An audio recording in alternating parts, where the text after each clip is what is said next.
overwhelm, you got to first own the fact that you've identified that as the way that you live. I always tell people, you get what you tolerate.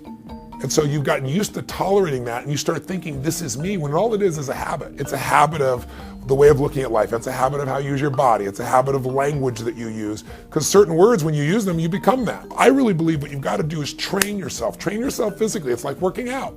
You know, people say, don't you have bad days? Of course I get pissed off, I get frustrated, I feel sad, I do all those things, but I don't stay there. I used to live there.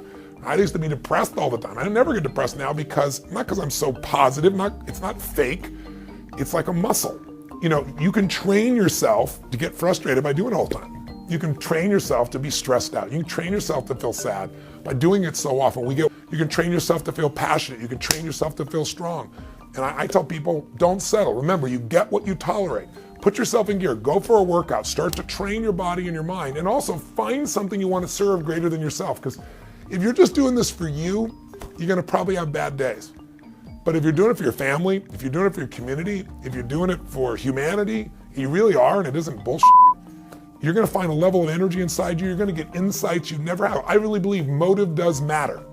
If your motive's just for yourself, you don't get much insight. Life supports you because you're part of life. But if you're trying to support more than yourself, when you get a vision, that's how businesses grow. That's how movements happen, right? Find something big in yourself to serve and make sure that you don't tolerate weakness in yourself. That doesn't mean you're not to feel sad, but you're not just gonna stay there because you made that decision. Life's too short to feel like crap. I've decided I wanna live in a beautiful state for the rest of my life. That doesn't mean I won't feel bad, it means I won't stay there because I'm in control and I can change it, so can you. Normally, when I'm trying to explain to someone what is an extraordinary quality of life, it's different for everybody, right? Really, an extraordinary life is life on whose terms for you? And so everybody in this room has a different model of the world of what that would look like. What would be an even more magnificent life? What would be an even more extraordinary life? There's only two master skills to do this, and I want to remind you of those two skills because it's still the two skills for life. What's the first master skill to having an extraordinary life? Do you remember? It's the science of achievement. If you're going to have an extraordinary life, one of the master skills for actually creating that life is mastering this. Mastering the ability to take what you envision and make it real. And there's a science to it, isn't there? There's a science to achievement. There's a science to, for example, money. I just spent 4 years, as most of you know, interviewing 50 of the smartest people on the planet financially. I learned more than I ever imagined. I got a PhD in finance from the people that control the world economy. And they're all people that were not part of the lucky sperm club. I didn't interview anybody that got it from their family by birthright. I did it with people that all started with nothing. And I began to see there's common patterns. And once you know what those patterns are, I don't care if you're young or old. I don't care what your color is. I don't care what your gender is. I don't care what country you're from. If you understand the science of building wealth, you can have abundance financially. If you violate those rules, either because you're ignorant to them or because you just don't apply them, you're going to have financial stress. There's a science to the body.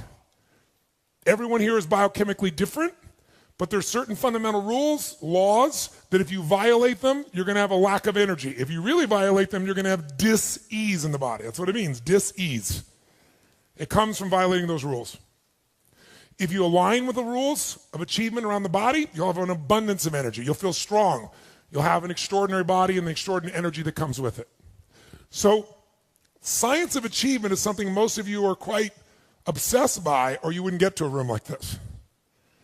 But there's a second master skill to have an extraordinary life, and that second skill is the art of fulfillment. When I talk about the art of fulfillment, what I explain to people always is, I didn't say science of fulfillment. Why not? Because it's different for everyone, just like art. What one person thinks is beautiful, somebody else might think is ugly. So if you want to know what's beautiful, as many people there are on earth, it's an art because everyone has a different view. If you want to know what God loves, the universe loves, go to the forest and see it. It's called massive diversity. It isn't a science. It's an art. But that art, unmastered, will create an ugly life. An ugly life. And the phrase I use most often that I hope you've heard me say and you take it in once again maybe deeper is, Success without fulfillment is the ultimate failure. Success without fulfillment is the ultimate failure. But if we don't physically make a decision how we're going to live, then we'll show up like everybody else, because the human mind is not going to make you happy. This brain of yours won't do it. You have to direct it. And there's no worse fate than to achieve everything and not be fulfilled. How many have had the days where you achieved this huge goal and your brain always wanted it and you got it, and then your brain went, is this all there is? Who's been there? It's the worst experience. It's worse than failing, isn't it? Because most of you are achievers, so failure never stops you. You just look at it as a little bump on the road. I'll try something, what? But when you succeed and you fail, when you succeed and you're not fulfilled, that's scary.